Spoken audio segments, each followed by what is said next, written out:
जगन्नाथ बलदेव सुभद्रा महारानी जय श्री प्रभुपाद निताय गौर।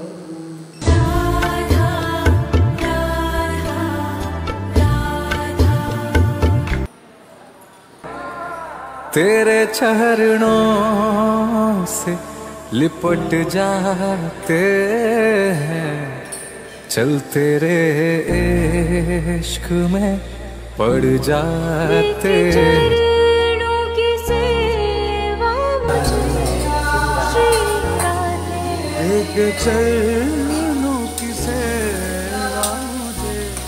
তো বৃন্দ, আমি এখন দর্শনার্থী শেষ করে ডিটি কিচেনে গেলাম, দেখি এখানে মাতাজি রান্না করছে। তারপর নিচে গেলাম, নিচে গিয়ে দেখি ভক্তদের জন্য মাতাজি আরেক মাতাজি রান্না করছে ভক্তদের কিচেনে। তারপরে গেলাম রেস্টুরেন্টে। তো রেস্টুরেন্টে গিয়ে দেখি সেই রেস্টুরেন্টে এখন রান্না হচ্ছে, রেস্টুরেন্টেও রান্না হচ্ছে। এখানে রেস্টুরেন্টে সব ভক্তবৃন্দ বসে আছে, আর এখানে রেস্টুরেন্টে এখন পুরি সবজি হয় সকালবেলা।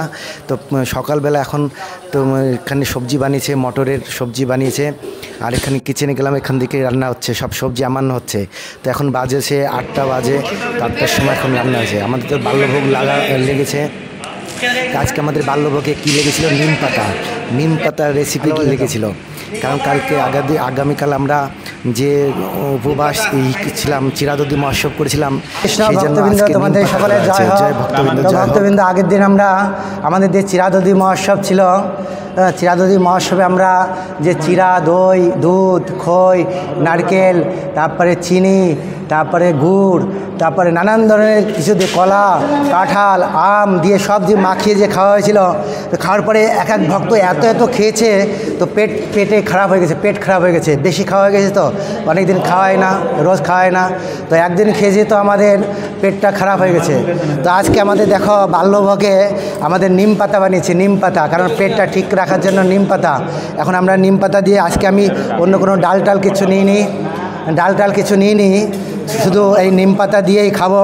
নিম পাতার এই আলু ভাজা দিয়ে, এটা দিয়েই খাবো। এটা দিয়ে অনেক কিছু রান্না করা যায়।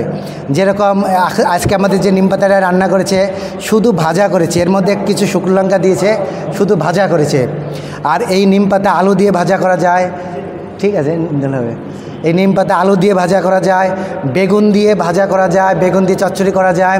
নিম পাতা আর হচ্ছে সরিষা বাটা দিয়ে, ওটা একটা বাটা করে অনেক রকম রান্না করা যায়। যেরকম অনেক সময় কলার পাতার মধ্যে নিম পাতা গাউন্ডিং করে, তারপরে সরিষা গাউন্ডিং করে, তারপরে এই রান্না করা যায়। তো চৈতন্য মহাপ্রভুর প্রিয় হচ্ছে নিম পাতা। চৈতন্য মহাপ্রভু জন্মগ্রহণ করেছিলেন নিম গাছের নিচে।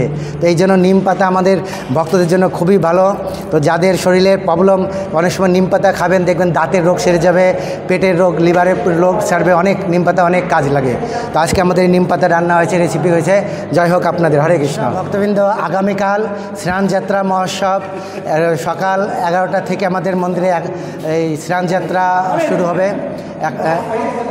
স্নানযাত্রা শুরু হবে, অভিষেক শুরু হবে, জগন্নাথ বলদেব সুভদ্রা মহারানীর অভিষেক হবে। তো আপনারা আসবেন, আপনাদের যেখানে যে লোকাল জগন্নাথ মন্দির আছে ওখানে যাবেন, জগন্নাথের অভিষেক দর্শন করবেন, আরতি দর্শন করবেন, তারপরে মহাপ্রসাদ পাবেন। তা আপনারা আসবেন কৃপা করে, হরে কৃষ্ণ। জয় হোক। সব ভক্তবৃন্দদের নিমন্ত্রণ থাকলো, আপনারা আসবেন। আর 7ই জুলাই রথযাত্রা মহোৎসব, 7 জুলাই রথযাত্রা মহোৎসব। তো আপনারা এই রথযাত্রার জন্য অপেক্ষা করুন, রথযাত্রা দর্শন করবেন, রথযাত্রার রথের রশি স্পর্শ করবেন। হরে কৃষ্ণ। জয় হোক ভক্তবৃন্দ। নিম পাতা রেসিপি খাচ্ছি, খুব তিতা হলেও খুব টেস্ট লাগে। আমার কাছে খুব প্রিয় নিম পাতা। নিম পাতার ফ্লেভারটা আমার কাছে খুব ভালো লাগে।